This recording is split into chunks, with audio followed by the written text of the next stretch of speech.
পাবনা বিজ্ঞান ও প্রযুক্তি বিশ্ববিদ্যালয়ে র্যাগিংয়ের কারণে এক নবীন শিক্ষার্থী অসুস্থ হয়ে রাজশাহী মেডিকেল কলেজ হাসপাতালে ভর্তি হয়েছেন।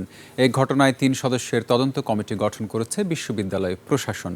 র্যাগিংয়ের শিকার হয়ে চিকিৎসাধীন শিক্ষার্থী মুশফিকুর রহমান তুহিন বিশ্ববিদ্যালয়ের ফার্মেসি বিভাগের নবীন ছাত্র।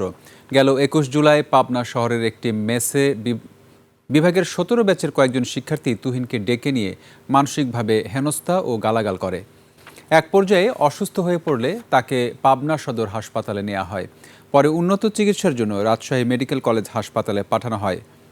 ঘটনার পর ক্যাম্পাসে উদ্বেগ ছড়িয়ে পড়ে। শিক্ষার্থীরা সুষ্ঠু তদন্ত ও দায়ীদের শাস্তির দাবি জানিয়েছেন। এই ঘটনায় ৩ সদস্যের তদন্ত কমিটি গঠন করেছে বিশ্ববিদ্যালয় প্রশাসন।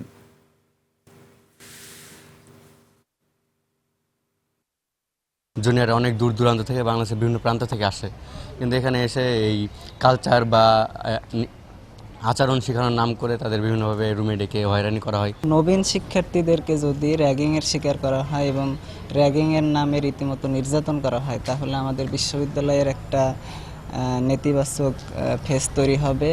আমরা সার্বিক যতটা সহযোগিতা দেওয়া দরকার ভুক্তভোগীকে সেটা দিয়েছি, এবং আমরা আজকে একটা অভিযোগ পেয়েছি।